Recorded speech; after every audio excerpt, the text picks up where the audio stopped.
നിങ്ങളുടെ ഏറ്റവും അധികം കാശ് ചെലവാകുന്നത് എന്തിലാ? ഞാൻ നോക്കിയിട്ട് രണ്ട് കാര്യത്തിലാണ്. ഒന്ന് തുണി വാങ്ങിക്കും, രണ്ടാമത്തത് ഇലക്ട്രോണിക് ഗാഡ്ജറ്റ്സ്. ഇതിൽ ഏറ്റവും കൂടുതൽ കാശ് എമൗണ്ട് എടുത്ത് നോക്കിയാൽ പോകുന്നത് ഇലക്ട്രോണിക് ഐറ്റംസിലാണെങ്കിലും അത് ഞാൻ ഇങ്ങനെ ഇടയ്ക്കിടയ്ക്ക് വാങ്ങിക്കൊന്നുമില്ല. പക്ഷെ ഇടയ്ക്കിടയ്ക്കിടയ്ക്ക് ഇങ്ങനെ പോകുന്നത് തുണികളില്ല. അങ്ങനെ നോക്കുമ്പോൾ ഒരു തുണിക്ക് അത്ര വിലയില്ലെങ്കിലും വാങ്ങിച്ച സാധനങ്ങളുടെ മുഴുവൻ ലിസ്റ്റ് എടുത്താൽ ഇലക്ട്രോണിക് ഐറ്റംസിനേക്കാൾ കൂടുതൽ കാശ് ചെലവായത് തുണിയിലായിരിക്കും. എന്നിട്ടും അലമാര തുറന്ന് നോക്കുമ്പോൾ ഷോ ഇടാൻ ഒന്നുമില്ല, ഇന്നിപ്പോ യൂട്യൂബ് വീഡിയോ എടുക്കണം, ഒന്നുമില്ല ഇടാൻ. എന്നാൽ സത്യം പറഞ്ഞാൽ ഇതുവരെ ടാഗ് പൊട്ടിക്കാത്ത തുണികൾ എൻ്റെ അലമാരയിലുണ്ട്, സത്യം പറയാം. ഓക്കെ, അപ്പൊ ഇന്നൊരു കോംപ്ലിക്കേറ്റഡ് ടോപ്പിക് ആണ് കേട്ടോ. എന്നുവെച്ചാൽ ഒരു ഭാഗത്ത് ഇപ്പൊ എൻ്റെ കുട്ടിക്കാലത്തൊക്കെ വീട്ടിലങ്ങനെ നല്ല എന്താ പറയാ, നമ്മൾ ഈ കുഞ്ഞി പെൺപിള്ളേരെയൊക്കെ നല്ല ഒരുക്കി സുന്ദരിയാക്കി കൊണ്ട് നടക്കില്ലേ, അതിന്റെ ഓപ്പോസിറ്റ് ആയിരുന്നു എന്റെ വീട്ടില്. അങ്ങനെ ആർക്കും സമയമില്ല. എന്റെ വീട്ടിലെന്ന് വെച്ചാൽ എങ്ങനെ പറയാ, ഒരു ബിസി സ്ട്രീറ്റ് എന്ന് ആലോചിക്കുക. അങ്ങനെയാണ് എനിക്ക് എന്റെ വീട്ടിലെ കുട്ടിക്കാലൊക്കെ ഓർമ്മ വരാം. എല്ലാവരും ഓടും. രാവിലെ അമ്മയ്ക്ക് ജോലിക്ക് പോകണം, അച്ഛനത് പോകണം, അനിയനുണ്ട്. അങ്ങനെ ആകെ രാവിലെ ഒരു ബഹളം. അല്ലാണ്ട് ഒരുക്കി ഇങ്ങനെ മുടിയൊക്കെ കെട്ടി കണ്ണില് ഇതൊക്കെ ഇട്ടിട്ട് കുത്തൊക്കെ ഇട്ട് ആ ഒരു പരിപാടി എനിക്കുണ്ടായിട്ടില്ല. അപ്പൊ തന്നെ നമ്മുടെ ക്ലാസ്സിലൊക്കെ പിള്ളേരൊക്കെ നല്ല ഭയങ്കര ക്യൂട്ടായ പ്രിൻസസ് ടൈപ്പ് ഫ്രോക്ക് ഒക്കെ ഇട്ടിട്ട് ഇങ്ങനെ വരും. അപ്പൊ നമുക്ക് എന്തൊരു ഭംഗിയല്ലേ, അങ്ങനെ ഒരു ഫീലിംഗ് ചെറുപ്പത്തിലേ ഉണ്ട്. അപ്പൊ പിന്നെ അന്ന് കാശില്ലാത്തോണ്ട് ആ ഫീലിംഗ് അവിടെ ഒതുക്കി മടക്കി ചുരുട്ടി വെച്ചു. ഞാൻ വിചാരിച്ച ആ ഫീലിംഗ് ഒക്കെ പോയി കാണണം. പക്ഷേ കാശ് ഉണ്ടാക്കാൻ തുടങ്ങിയപ്പോ ആ ഫീലിംഗ് ഇങ്ങനെ എന്നെ ഓർമ്മയുണ്ടോ എന്ന് പറഞ്ഞിട്ട് തിരിച്ചു വന്നു. അപ്പൊ ഞാൻ ബാങ്കിൽ വർക്ക് ചെയ്തിരുന്നു. ആ സമയത്ത് നല്ല ചൂടായതുകൊണ്ട് ഫുള്ളി കോട്ടൺ, ഫുള്ളി ബ്രീത്തബിൾ അങ്ങനത്തെ മെറ്റീരിയൽ ആയിരുന്നു. ഞാൻ കുറേ ചുരിദാർ വാങ്ങിക്കും, എന്നുവെച്ചാൽ മെറ്റീരിയൽ തയ്പ്പിക്കും. അതൊക്കെ പെട്ടെന്ന് നാശമായി പോകും. കാരണം കോട്ടൺ ആകുമ്പോ ഡെയിലി യൂസ് സംഭവങ്ങളല്ലേ, അധികകാലം നിൽക്കില്ല. പിന്നെ വണ്ണം വെച്ചോണ്ടിരിക്കുകയാണല്ലോ നമ്മള്, അപ്പൊ പാകമാവൂല. പിന്നെ കോട്ടൺ കഴിഞ്ഞപ്പോ ഇപ്പൊ ലിനൻ ആണ് പോലും തന്നെ. അപ്പൊ ലിനനിലേക്ക് ഇങ്ങനെ കാശിങ്ങനെ പൊക്കോണ്ടിരിക്കുക കേട്ടോ. അത് പിന്നെ ഞാൻ മാസ്റ്റേഴ്സിന് ഹൈദരാബാദ് പോയപ്പോൾ അവിടെ കുറച്ച് ട്രെൻഡിയാ. എന്നാ പിന്നെ അത് പിടിക്കാന്ന് വെച്ച് അവിടെ കുറെ ചെലവാക്കി. അപ്പൊ ഈ ബാങ്കിലൊക്കെ ഉടുത്തോണ്ട് വരുന്ന ചുരിദാറുകളില്ലേ, അതൊന്നും അവിടെ പറ്റില്ല. പറ്റില്ല എന്ന് വെച്ചാൽ ആരും ഒന്നും പറയൊന്നുമില്ല, നമ്മുടെ സ്റ്റാൻഡേർഡിന് പോരാന്നൊരു തോന്നില്ല. അങ്ങനെ അവിടെ കുറെ ചെലവാക്കി.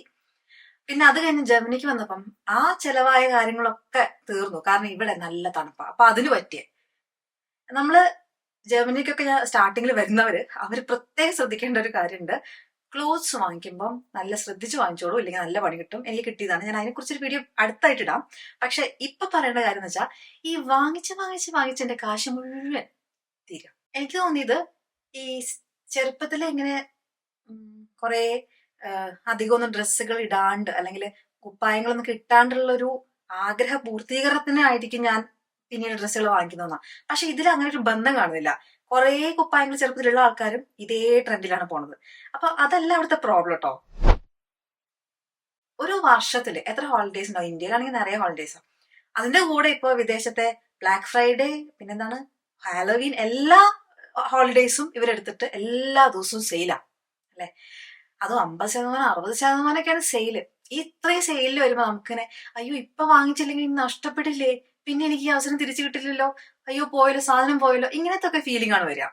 അതും നമ്മളെങ്ങാനും കണ്ണു വെച്ച ഒരു സാധനം വേണമെങ്കിൽ വാങ്ങിക്കണോ എന്നൊരു ആലോചന ഉണ്ടായിരുന്ന ഒരു സാധനം എങ്ങാനും പിന്നെ തീർന്നു പോയി എന്ന് പറഞ്ഞ പിന്നെ അയ്യോ ഇനിയിപ്പോ എല്ലാം കൂടെ വാങ്ങിച്ചോ, എല്ലാം കൂടെ തീർന്നു എന്നൊരു ഫീലിംഗാ അല്ലെ.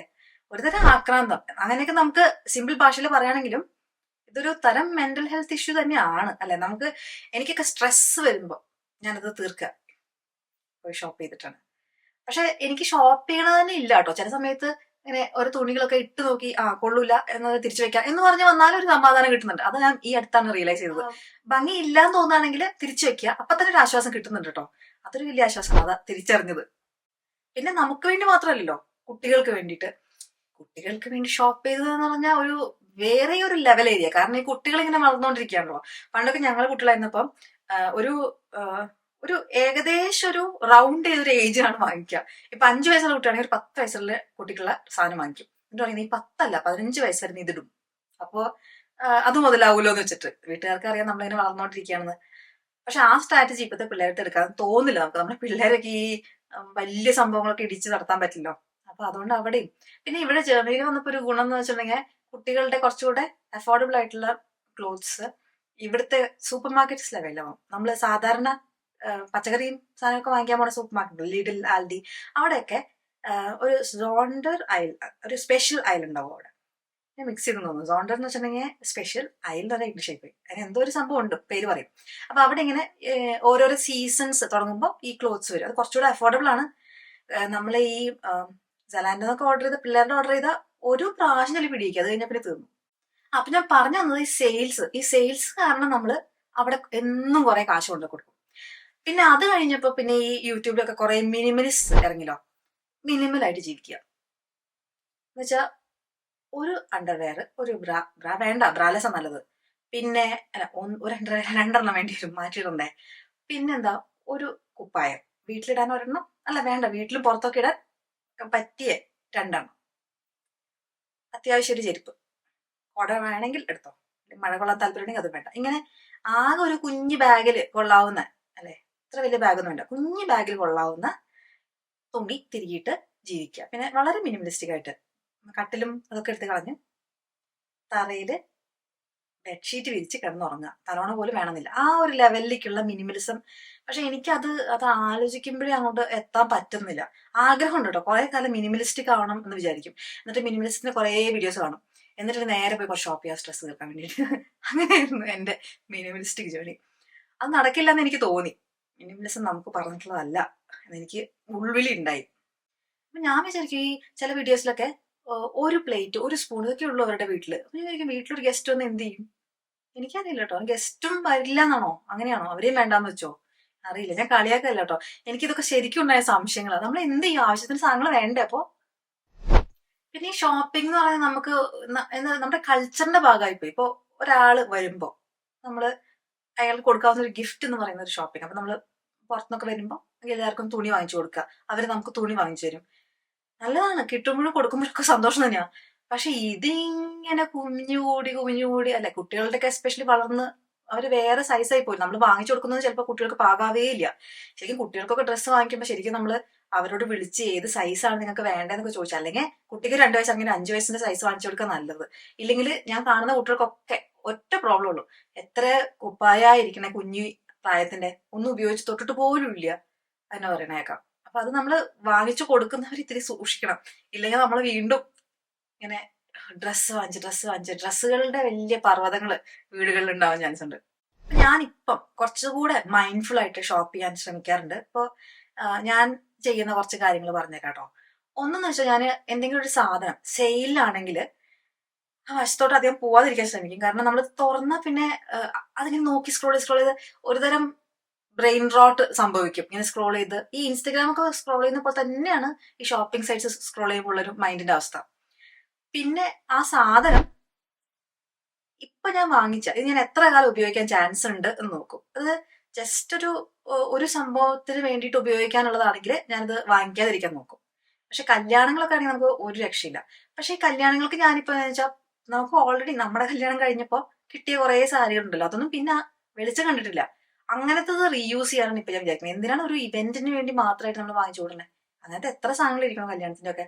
ഞാനിനി അതൊക്കെ റീയൂസ് ചെയ്യാം, ഇനിയിപ്പോ സാരികൾ അധികം വാങ്ങിക്കണ്ട എന്ന് വിചാരിച്ചിട്ട് നാട്ടിൽ ചെന്നപ്പോഴാണ് ഇവിടെ ജർമ്മനിയിലെ ഓണം, വിഷു, ക്രിസ്മസ് ഒക്കെ സെലിബ്രേഷൻ ഉണ്ടാവുമല്ലോ. അപ്പൊ അതിനൊന്നും ഞാൻ ഒരു 10 വർഷം മുമ്പുള്ള ഹൈദരാബാദിൽ നിന്ന് വാങ്ങിച്ചൊരു സെറ്റ് സാരിയാണ് എല്ലാ ഓണത്തിനും വിഷുവിനും ക്രിസ്മസിനും ഒക്കെ ഞാൻ കൊടുക്കാറ്. അപ്പൊ ഇപ്രാവശ്യം അതിന് വിട്ടുപിടിക്കാൻ വേണ്ടിയിട്ട് ഞാൻ ഇപ്രാവശ്യം പോയപ്പോ ഒരു കസവ് സാരി, അങ്ങനത്തെ കേരള സാരി വാങ്ങിച്ചു. അല്ലാണ്ട് ഞാൻ സാരി അങ്ങനത്തെ ഒന്നും ഷോപ്പ് ചെയ്തില്ല. പക്ഷെ ഞാൻ പോയിട്ട് കുറച്ച് തുണികൾ തയ്പ്പിച്ചു കേട്ടോ. അപ്പോൾ എനിക്ക് വേണ്ട രീതിയിലുള്ള മെറ്റീരിയൽ എടുത്ത് എനിക്ക് പുറത്തിടാൻ പറ്റുന്ന, എനിക്ക് വേണം എന്ന് എനിക്ക് തോന്നി ഞാൻ തയ്പ്പിച്ചത്. അല്ലാണ്ട് എവിടെയെങ്കിലും ഡിസ്പ്ലേ ചെയ്തത് അന്ന് അത് വാങ്ങിക്കാന്ന് വെച്ചാൽ പോയതല്ല. അങ്ങനെ മൈൻഡ്ഫുൾ ആയിട്ട് നമ്മൾ ഷോപ്പ് ചെയ്താൽ കുറച്ചുകൂടി നല്ലതായിരിക്കും എന്ന് തോന്നുന്നു. പിന്നെ ഞാനിപ്പോ ശരിക്കും അതിന്റെ മെറ്റീരിയൽ ശരിക്കും നോക്കും. എന്ന് വെച്ചാൽ ഇപ്പൊ ജർമ്മനിയിലാണെങ്കിൽ നമ്മള് ഈ സിന്തറ്റിക് ആയ മെറ്റീരിയൽ കൊണ്ടുള്ള കോട്ട്സോ അല്ലെങ്കിൽ സ്വെറ്റേഴ്സോ ഒക്കെ വാങ്ങിക്കുകയാണെങ്കിൽ അത് ലാസ്റ്റേ ഇല്ല, പിന്നെ നമുക്ക് തണുക്കുകയും ചെയ്യും. അതിന് പകരം നമ്മള് കാശ്മീർ ഭയങ്കര എക്സ്പെൻസീവ് ആട്ടോ ഇവിടെയൊക്കെ. അപ്പൊ നാട്ടിലതിന്റെ ആവശ്യമില്ല. അപ്പൊ അങ്ങനെ ആ നാച്ചുറൽ മെറ്റീരിയൽ അല്ലെങ്കിൽ മെറീനോ വോൾ അതുപോലത്തെ മെറ്റീരിയൽ കൊണ്ട് ഉണ്ടാക്കുന്ന സാധനങ്ങൾ വാങ്ങിച്ചാൽ കുറച്ച് കാശ് കൂടുതലാണെങ്കിലും കുറേ കാലം ലാസ്റ്റ് ചെയ്യും. അതുപോലെ വോംത്ത് കിട്ടുകയും ചെയ്യും. അപ്പൊ നാട്ടിലാണെങ്കിലും അങ്ങനെ കുറച്ചുകൂടെ ലാസ്റ്റ് ചെയ്യുന്ന ടൈപ്പ് മെറ്റീരിയൽസും നമ്മൾ കുറച്ചുകൂടെ ഒരു സസ്റ്റൈനബിൾ ആയി ഷോപ്പ് ചെയ്യേണ്ട രീതിയിൽ ചിന്തിക്കാൻ എനിക്ക് തോന്നി തുടങ്ങിയിട്ടുണ്ട്. പ്രായമായതിന്റെ ആവാം, എന്നാലും തോന്നി തുടങ്ങിയിട്ടുണ്ട്. പിന്നെ നമ്മുടെ മേരി കോണ്ടോ അവര് പറയാറുള്ള സംഭവം, ഒരു സാധനം നമ്മുടെ ഒരു കുപ്പായ നമ്മൾ കാണുമ്പം അത് നമുക്ക് ഒരു തരം ഒരു എന്നുള്ളൊരു ജോയ് സ്പാർക്ക് ചെയ്യുന്നുണ്ടോ എന്നുള്ള ചോദ്യം.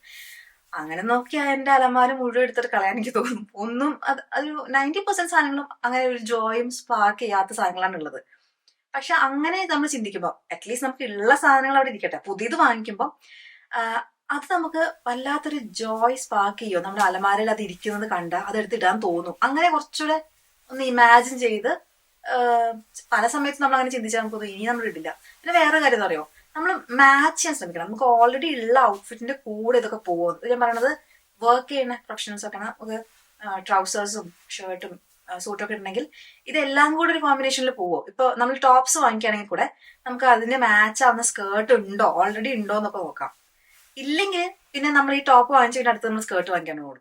അപ്പൊ അതൊരു ചെയിൻ ആയിട്ട് ഇങ്ങനെ പോകും. പിന്നെ ആ സ്കേർട്ട് ഇതിന് ചേർന്നില്ല, അതുകൊണ്ട് അതിന് പറ്റിയൊരു ടോപ്പ് വേറെ വാങ്ങിക്കണം. ഇങ്ങനെ ലൂപ്പിൽ പെട്ട ആളെന്ന നിലയിൽ പറയാനാണ് ആ വഴിക്ക് അങ്ങ് പോകും നമ്മള്. പിന്നെ നമ്മൾ അറിയില്ല, നമ്മൾ ഷോപ്പ് ചെയ്തോണ്ടിരിക്കും. നമ്മൾ ആരെങ്കിലും വന്ന് ഹലോ ഹലോ എന്ന് പറഞ്ഞാൽ നമ്മൾ അവിടുന്ന് പുറത്തു വരുള്ളൂ. അത്രയും അതിൻ്റെ ഉള്ളിൽ പെട്ടുപോകും. അതുകൊണ്ട് വാങ്ങിക്കുമ്പോൾ ഓൾറെഡി ഉള്ള നല്ല സാധനങ്ങൾക്ക് മാച്ച് ആയിട്ടുള്ള ഒരു ഐറ്റം, ടോപ്പോ ബോട്ടോ ഒക്കെ കിട്ടുമെങ്കിൽ അങ്ങനെ വാങ്ങിക്കുക. ഇതുപോലെ തന്നെ ഷൂസ് സെയിം. ആൾക്കാർക്ക് ഷൂസ് കാണുമ്പോൾ പെട്ടെന്ന് വാങ്ങിക്കാൻ തോന്നും. ഞാൻ അങ്ങനെ തന്നെയാണ്. പിന്നെ ചെരുപ്പുകൾ ഉപയോഗിച്ചില്ലെങ്കിൽ കുറെ കഴിയുമ്പോൾ നമ്മൾ പുറത്തോട്ട് ഇട്ടിട്ട് പോകുമ്പോൾ അവിടെ വെച്ചത് പൊട്ടും. നമ്മൾ യൂസ് ചെയ്യണം നന്നായിട്ട്, ഇല്ലെങ്കിൽ അത് പൊട്ടിപ്പോകും. എന്തോ ഒരു ഇത് വന്നിട്ട് അത് പൊട്ടിപ്പോകും. അതിപ്പോ നല്ല എക്സ്പെൻസീവ് ആണെങ്കിൽ കൂടെ നമുക്ക് ഏറ്റവും ക്രൂഷ്യലായ സമയത്ത് പണി കിട്ടും. കിട്ടിയിട്ടുണ്ടോ? എനിക്ക് കിട്ടിയിട്ടുണ്ട്. അപ്പൊ എന്റെ ഒരു ഫ്രണ്ട് ഉണ്ട്, ആള് ചെറിയ ഫെവിക്വിക്കില്ലേ അതും കൊണ്ടാ നടക്കുക. എവിടെയെങ്കിലും വെച്ച് പണി കിട്ടിയ നമ്മൾ സേഫ്റ്റി പിന്നൊക്കെ കൊണ്ടുനടക്കില്ല. അതുമാതിരി നമ്മളിപ്പോഴുണ്ടല്ലോ നമ്മുടെ വാർഡ്രോബ് നമുക്ക് ചെന്ന ആ പീസ് കിട്ടണം. നമ്മൾ ഈ ക്യാപ്സ്യൂൾ വാർഡ്രോബ് എന്നൊക്കെ പറഞ്ഞ് കേട്ടിട്ടുണ്ടോ? ഞാൻ അങ്ങനെയൊക്കെ ഒരു രീതിയിലേക്ക് എന്നുവെച്ചാൽ മിനിമലിസ്റ്റും അല്ല, ഭയങ്കര എക്സ്ട്രീം ഷോപ്പിംഗ് വിട്ടിട്ട് പതിയെ സ്ലോലി ഒന്ന് കോൺഷ്യസ് ആയിട്ട് കുറച്ചുകൂടെ നമുക്ക് സന്തോഷം തരുന്ന രീതിയിൽ അലമാര ഒന്ന് മാറ്റിയെടുക്കണം എന്ന് ആഗ്രഹിച്ച് നടക്കുന്ന ഒരു വ്യക്തിയാണ്. എവിടെ എത്തുന്ന അറിയില്ല, അറിയിക്കാം കേട്ടോ. ഈ ചാനലുണ്ടല്ലോ, ഇവിടെ തന്നെ ഞാൻ പോസ്റ്റ് ചെയ്യും. പക്ഷെ നല്ല സീരിയസ് ആയിട്ട് ഞാൻ എഫേർട്ട് എടുക്കുന്നുണ്ട്. എന്നുവെച്ചാൽ ഇപ്പം ഞാൻ ഷോപ്പ് ചെയ്യുന്നുണ്ട്. ഞാൻ ഇവിടെ ഇങ്ങനെ നമ്മൾ ഉപയോഗിക്കാത്ത നല്ല വസ്ത്രങ്ങൾ കൊടുക്കാൻ ഒരു പ്ലേസ് ഉണ്ട്. അവിടെ ചെന്നിട്ടുണ്ടെങ്കിൽ നമുക്കത് ഒരു കവറിലാക്കി അവിടെ ഇടാൻ പറ്റും. അപ്പോൾ ഏതെങ്കിലും വേണ്ട ആൾക്കാർക്ക് അത് കൊടുക്കാനുള്ള സൗകര്യം ഉണ്ട്. അപ്പൊ നെക്സ്റ്റ് ടൈം ഷോപ്പ് ചെയ്യുമ്പോൾ ഒന്ന് ആലോചിച്ചു നോക്കട്ടോ, ഈ സാധനം സെയിൽ കണ്ടിട്ട് എടുക്കാൻ തോന്നണാണോ, ശരിക്കും എനിക്ക് ആവശ്യമുണ്ടോ? പിന്നെ വേറെ പരിപാടി ഉണ്ടല്ലോ, ഇപ്പൊ കാശ് മുഴുവൻ തരണ്ട, പാർട്ടായിട്ട് അടച്ചാൽ മതി. അതിനൊന്നും വീണു പോരുത്. കാരണം നാളെ നമ്മള് കാശ് ഉണ്ടാക്കിയ ശേഷം അടച്ചോന്ന് ഇപ്പൊ നിങ്ങക്ക് തരാന്ന്, അപ്പൊ നമ്മള് ഒരു കടത്തിൽ പെട്ടിരിക്കുക. അതില് പോയി തല വെക്കാതിരിക്കുക നല്ലത്. അതിനുള്ള കാശ് ആദ്യം ഉണ്ടാക്കുക, എന്നിട്ടത് വാങ്ങിക്കുക. കാശില്ലെങ്കിൽ കാശുള്ളപ്പോ വാങ്ങിക്കുക. അല്ലാതെ കടത്തിന് പോയിട്ട് സാധനം വാങ്ങിച്ചിട്ട്, എസ്പെഷ്യലി തുണികൾ, ഒരിക്കലും അതിന് നിന്നു കൊടുക്കരുത്. അത് ഞാൻ ഒരിക്കലും ചെയ്യാത്തൊരു കാര്യമാണ്. ഞാൻ പിന്നീട് തരാന്ന് പറഞ്ഞിട്ടുള്ള കാശിന് ഞാൻ സാധനം വാങ്ങിക്കാറില്ല. ഇപ്പൊ ചെയ്യായിരുന്നു കേട്ടോ, അതൊക്കെ പണ്ട് ചെയ്യായിരുന്നു. ഞാൻ എന്റെ കഥകൾ പറഞ്ഞു, നിങ്ങൾ ചെയ്യരുതെന്ന് പറയുന്നത് ഞാൻ എന്തോ ഇതൊക്കെ പെർഫെക്റ്റ് ആയിട്ട് അങ്ങനെയല്ല. ഞാൻ ഇതൊക്കെ കൂടെ കടന്നു പോയി പഠിച്ച പാഠങ്ങളാണ്, അതുകൊണ്ട് പറയുന്നത്. എസ്പെഷ്യലി ഇപ്പൊ കോളേജൊക്കെ കഴിഞ്ഞിട്ട് ജോലിയിലേക്ക് ജോയിൻ ചെയ്യുന്ന ആൾക്കാരുണ്ടാവും. അതൊക്കെ ഷോപ്പിംഗ് ഉണ്ടല്ലോ, നമ്മൾ കണക്ക് എഴുതി വെച്ചാൽ മനസ്സിലാവും എത്രയാണ് നമ്മൾ ഓരോ സാധനത്തിന് വേണ്ടിയിട്ട് സ്പെൻഡ് ചെയ്യണം. എന്നിട്ട് പിന്നീട് അത് വെളിച്ചം കാണില്ലല്ലോ, അതാണ് സങ്കടം. നമ്മൾ ഉപയോഗിക്കുകയാണെങ്കിൽ കുഴപ്പമില്ല, പിന്നെ വെളിച്ചം കാണാത്ത അവസ്ഥയിലേക്ക് അത് എത്തും. അതുകൊണ്ട് ഞാൻ ഇപ്പോൾ നല്ല ഹൈ ക്വാളിറ്റി സാധനങ്ങൾ, പലപ്പോഴും നല്ല ക്വാളിറ്റി എന്ന് പറഞ്ഞാൽ നല്ല കാശും വരും. പക്ഷെ നമ്മൾ നല്ല ക്വാളിറ്റി ഉള്ള സാധനം ഒരിക്കൽ വാങ്ങിക്കുക, അല്ലെങ്കിൽ ബാഡ് ക്വാളിറ്റി ഉള്ളത് 2 തവണ വാങ്ങിക്കുക. അതാണ് അതിന്റെ ആ റൂള്. അപ്പോൾ ജങ്കും വരില്ല, നല്ല ക്വാളിറ്റി വാങ്ങിച്ചാൽ. പിന്നെ നല്ല ക്വാളിറ്റിയുള്ള സാധനങ്ങൾ വാങ്ങിച്ച് ഇടുമ്പോൾ നമുക്കൊരു സാറ്റിസ്ഫാക്ഷനാണ്. അലമാരയെ ഫുള്ളാവില്ല, വീണ്ടും വീണ്ടും വാങ്ങിക്കേണ്ടി വരില്ലല്ലോ. നല്ല ഫിറ്റ്, കറക്റ്റ് ഫിറ്റ് ഉള്ളത്, അത് പ്രത്യേകം ശ്രദ്ധിക്കണം. നമ്മൾ ഈ ഒന്നിട്ടിട്ട് ഏകദേശം കുഴപ്പമില്ലാന്ന് തോന്നൂല, അങ്ങനെ തോന്നുന്നില്ലേ, എടുക്കണ്ട. നല്ല ഭംഗിയിൽ നമ്മൾ യോജിക്കണ നല്ല ഫിറ്റ് ആയിട്ടുള്ള, പെർഫെക്റ്റ് ഫിറ്റ് ആയിട്ടുള്ള ക്ലോത്തിങ് കിട്ടും. അത് വാങ്ങിച്ചിടുക. അതിന്റെ ഒരു സാറ്റിസ്ഫാക്ഷൻ, അത് ചെയ്തു തുടങ്ങിയപ്പോ അത് ശരിക്കും അഡ്ജസ്റ്റ് ചെയ്യാണ്ട് നല്ല വൃത്തിക്ക് നമുക്ക് ഫിറ്റായി. നമുക്ക് എപ്പോഴും അങ്ങനത്തെ കുറച്ച് ക്ലോത്ത്സ് ഉണ്ടാവില്ലേ, എവിടെ പോകുമ്പോഴും ഇതിട്ടാ കുഴപ്പമില്ല, പക്ഷെ എപ്പോഴും തന്നെ ഇടുന്നേ, അങ്ങനെ ഒരു ഫീലിംഗുള്ള ക്ലോത്ത്സ് എന്ന് വെച്ചാൽ നമുക്ക് ഇഷ്ടമാണ്. പക്ഷെ ഇതിന്റെ വേറെ എക്സ്ട്രാ സംഭവങ്ങളില്ല, എന്ന് വെച്ചാൽ ഇതുപോലത്തെ വേറെ ഇല്ല. ഇത്രയും ഫിറ്റ് ആവുന്ന, ഇത്രയും ഫീൽ ഗുഡ് തന്നെ വേറെ ഇല്ല. അപ്പൊ നമ്മൾ അതിനാണ് എപ്പോഴും ശ്രമിക്കേണ്ടത്. അല്ലാതെ നമ്മൾ അഡ്ജസ്റ്റ് ചെയ്ത് വാങ്ങിച്ചേക്കുന്ന തടി കുറഞ്ഞിട്ട് ഇടാം, നല്ല ഭംഗിയുണ്ട്, ഇപ്പൊ വാങ്ങിക്കാം, തടി കുറഞ്ഞിട്ടിടാം, ആദ്യം തടി കുറയ്ക്കുക, എന്നിട്ട് അതിന് റിവാർഡ് എങ്ങാനുമായിട്ട് നമുക്ക് അത് വാങ്ങിക്കാം. അപ്പൊ കിട്ടിയില്ലെങ്കിലും സാരില്ല, അതിനേക്കാളും നല്ലത് അപ്പൊ അവൈലബിൾ ആയിരിക്കും. എല്ലാ കാലത്തും എന്തായാലും സാധനം അവൈലബിൾ ആണല്ലോ. നമ്മൾ പിന്നെ പോയിട്ട് അയ്യോ കിട്ടിയില്ലെങ്കിലോ, ഈ ഒരു ഫോമോ ഇല്ലേ, അയ്യോ ഇപ്പൊ കിട്ടിയില്ലെങ്കിലോ, അപ്പൊ പിന്നെ കിട്ടിയില്ലെങ്കിലോ ഒക്കെ വെറുതെയാണ്. നമുക്ക് വേണ്ട സാധനങ്ങള് കറക്റ്റ് സമയത്ത് നമ്മുടെ കയ്യിലെത്തും. ഇപ്പം ഞാൻ ചെയ്ത കാര്യങ്ങളാട്ടോ, തടി കുറച്ചിട്ട് ഇടാം എന്ന് പറഞ്ഞിട്ട് പുതിയ സാധനം വാങ്ങിച്ചത് കുറെ ഇരിപ്പുണ്ട്. അപ്പൊ ഞാനിപ്പോ തടി കുറയ്ക്കുന്നതിന്റെ യത്നത്തിലാണ്. ഉടൻ തന്നെ കുറയുന്നതാണ് എനിക്ക് തോന്നുന്നത്. കാരണം ഞാൻ കഷ്ടപ്പെടുന്നുണ്ട്. രാവിലെ എഴുന്നേറ്റ് എക്സസൈസ് ഇതൊക്കെ പറയുമ്പോൾ എന്താ അറിയോ, എല്ലാ കാലത്തും ഞാൻ ഇത് തന്നെ ആഗ്രഹിച്ചിരുന്നത്. പക്ഷെ ഇപ്രാവശ്യം നടത്തും. ഇപ്രാവശ്യം 2025 കുറെ കാര്യങ്ങൾ അച്ചീവ് ചെയ്യണം എന്നൊക്കെ വിചാരിച്ചിട്ടുണ്ട്. ആദ്യം തന്നെ സ്വിമ്മിങ് ഞാൻ നാട്ടിൽ ചെന്നപ്പോൾ പഠിക്കാമെന്ന് വിചാരിച്ചു. എല്ലാ ദിവസവും പോയിട്ട് സ്വിമ്മിങ് പഠിച്ച് സ്വിമ്മിങ് അങ്ങ് ഏകദേശം റെഡി ആയി. ഇനി കുറച്ചുകൂടെ പ്രാക്ടീസ് കിട്ടിയാൽ മതി. സാധാരണ ഫ്രീ സ്റ്റൈൽ കേട്ടോ. പിന്നെ നെക്സ്റ്റ് ഒരു കാര്യം ഉണ്ടായിരുന്നത്, ഞാൻ പറയുന്നില്ല, അങ്ങനെ കുറച്ച് കാര്യങ്ങളുണ്ട്, അച്ചീവ് ചെയ്തിട്ട് പറയാം കേട്ടോ. നിങ്ങൾ ഷോപ്പിങ്ങിനെ കുറിച്ച് എന്താണ് നിങ്ങളുടെ ഒരു അവസ്ഥ? ചെന്നം ഭിന്നം ഷോപ്പ് ചെയ്യുന്ന ആളാണോ, ഓൺലൈനാണോ ഓഫ്ലൈൻ ആണോ, അതോ നല്ല മെറ്റീരിയലും ക്വാളിറ്റിയും ഒക്കെ നോക്കിയെടുക്കുന്ന ആളാണോ, അതോ ഷോപ്പഹോളിക് ഇതുവരെ ഉപയോഗിക്കാത്ത സാധനങ്ങൾ അലമാരയിൽ അട്ടിയിട്ടിരിക്കുന്ന ആളാണോ? താഴെ പറയൂ കേട്ടോ. അടുത്ത ദിവസം വേറൊരു വീഡിയോയിൽ കാണാം. ഇതായിരിക്കും. ബൈ.